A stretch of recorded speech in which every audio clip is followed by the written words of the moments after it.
preventive care should include coverage of contraceptive services such as birth control. You see, if you don't believe government should pay for your birth control, you're not a real woman. Womanhood denied. If you refuse to accept that pregnancy is a punishment, you're denied as well. I don't want them punished with a baby. If you don't believe that abortions should be allowed for any reason, if you don't believe in aborting a child for being the wrong gender, and if you don't believe that stay-at-home mothers aren't real workers, you are not a real conformed woman. His wife has actually never worked a day in her life. His wife has actually never worked a day in her life. Finally, for your safety, if you oppose mandatory government health care, you will die. They will be voting to say that women can die on the floor. These standards and regulations were formed after our glorious victory in the war on women. Thank you for your cooperation and your conformity.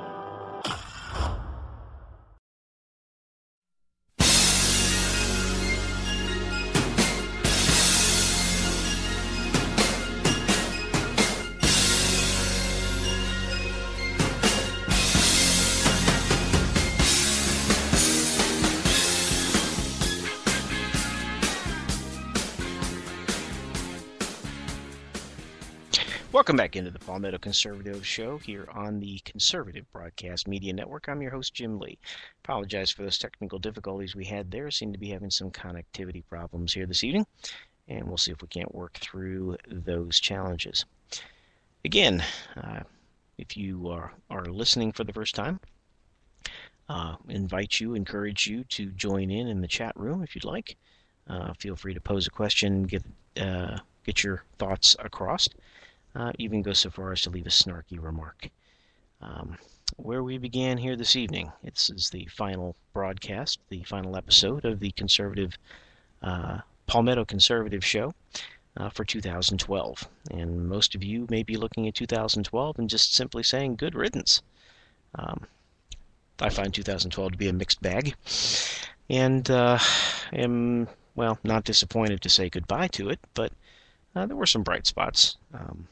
Wife and I enjoyed the birth of another grandchild, and for that reason, it brings mixed feelings.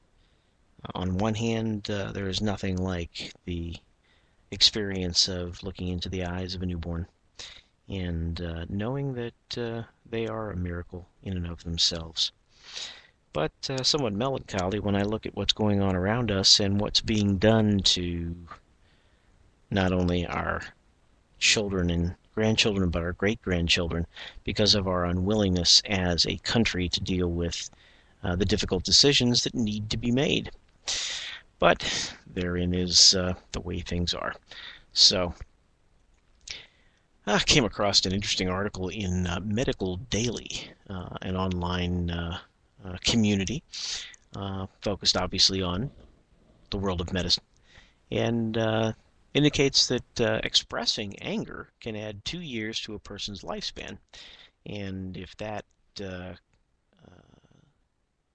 theory is true, expressing anger as often as I tend to do of late, I expect that my lifespan is going to be considerably longer than the actuarial tables. So those of you that are out there working to pay into Social Security so when I retire the money will be there, keep working, because we got a long way to go. According to this article, if you're angry for the benefit of your health, you need to let it all out. According to a new study that revealed that being hot-tempered and expressing your anger could be a key to enjoying a long and healthy life. I haven't gone into the internals of this study, but on its surface, the anecdotal research and conclusions seem to say that those of us who tend to keep calm and carry on will not live as long as our hot-headed cousins who spew whatever it is on their mind. The study by researchers Marcus Mund and Kristen Mitt at the University of Jena in Germany found that exhibiting self-restraint and holding back negative emotions could have serious repercussions for a person's physical and mental well-being.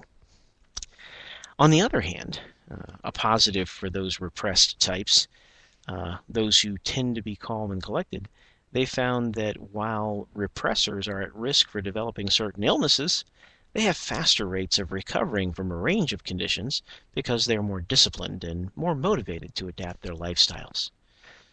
Because of their need for control, repressors are very disciplined and more motivated to adapt their lifestyles, Mudd explained, which would mean that when they die 2 years before their more hot-headed friends, they do so, well, calm and ready to carry on.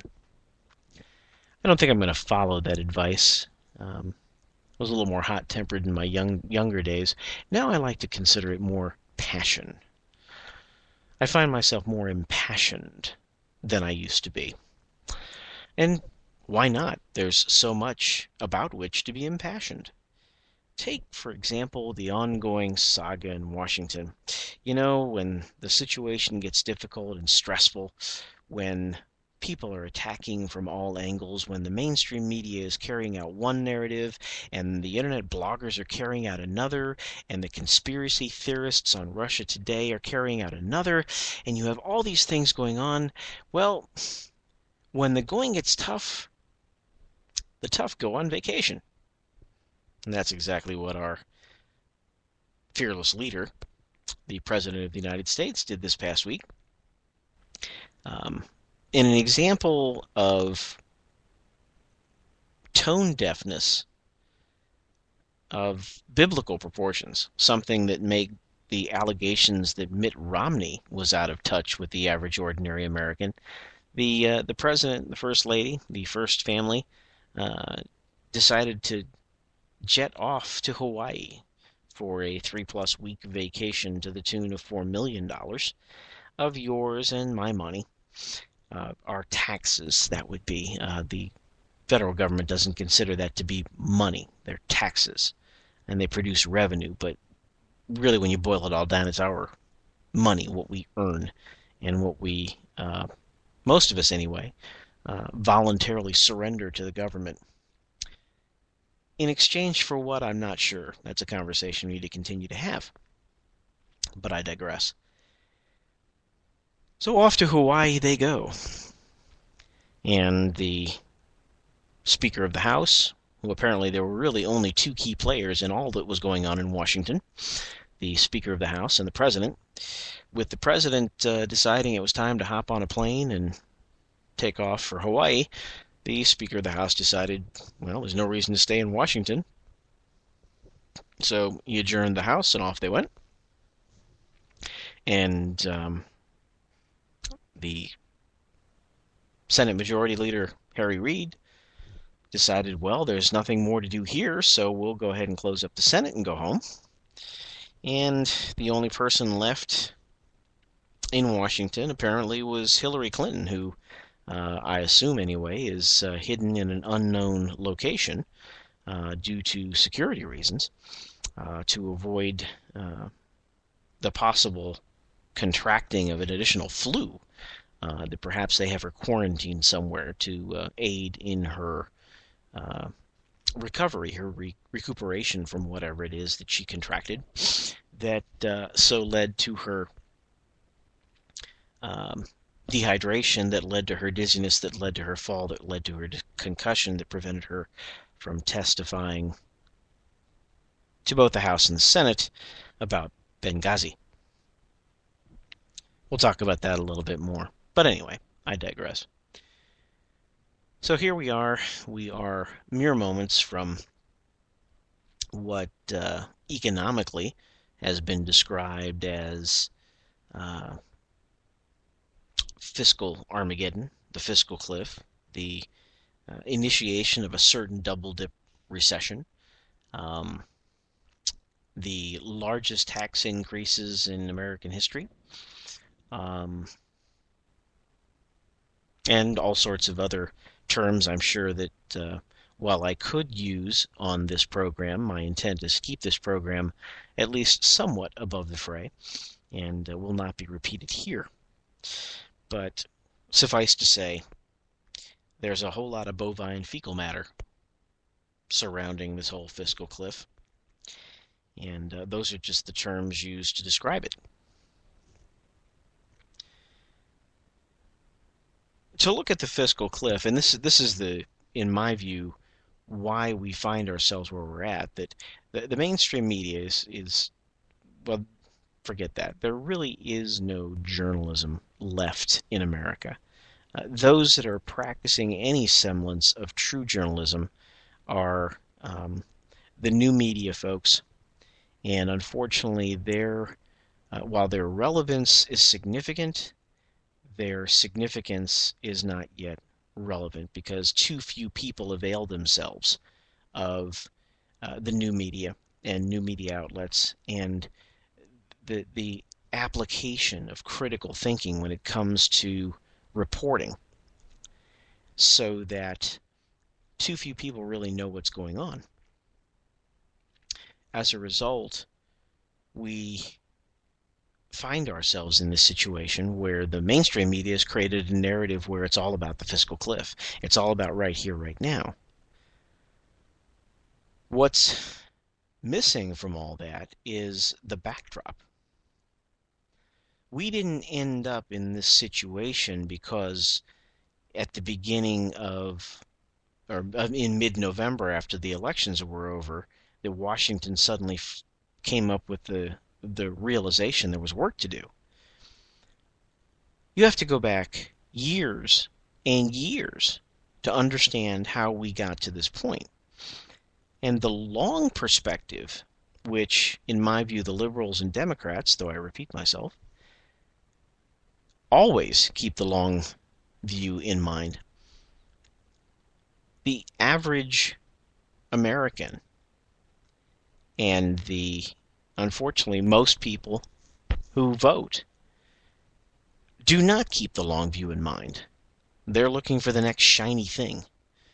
And as a result, most don't realize that the reason we are here at the fiscal cliff, which is a conglomeration of a number of different things, it's not a singular act, but the conglomeration of a number of things. And the reason that we're here is because Congress failed to act in passing a budget for fiscal year 2012 that would have addressed the issue with the looming expiration of the Bush-era tax cuts, that would have dealt with the situation with the 2% Social Security tax holiday, that would have dealt with the capital gains rates. And more so, it would have dealt with the issues that were brought forward because of sequestration, which, as you may recall, if you listen to the Palmetto Conservative Show at all, you know that sequestration is simply the neat name that Washington gave to the bovine fecal matter that was produced from the Simpson-Bowles Commission. Now, don't get me wrong, many of the recommendations in Simpson-Bowles were decent ideas, but it was all kabuki theater that President Obama used to manipulate and to obfuscate and to avoid actually dealing with the real issue at hand. And so as a result, because they failed to pass a fiscal year 2012 budget that addressed all of those things that collectively make up the fiscal cliff, we now find ourselves at the fiscal cliff. Because they failed to address anything the previous year in coming up with a continuing resolution that led to sequestration, we found ourselves in a situation that made the fiscal year 2012 budget so important. And if we go back even further, we had no fiscal year 2011 budget. And we go back another year behind that. Well, let me pause for a second. In between there, we had this discussion and this the sequestration, which was the outcropping of the agreement, I use that term loosely, to raise the debt ceiling. So we failed to fundamentally address the cause of why we had to raise the debt ceiling. And it wasn't because our credit line wasn't high enough. We don't have a credit problem. We don't have a revenue problem. We have a spending problem.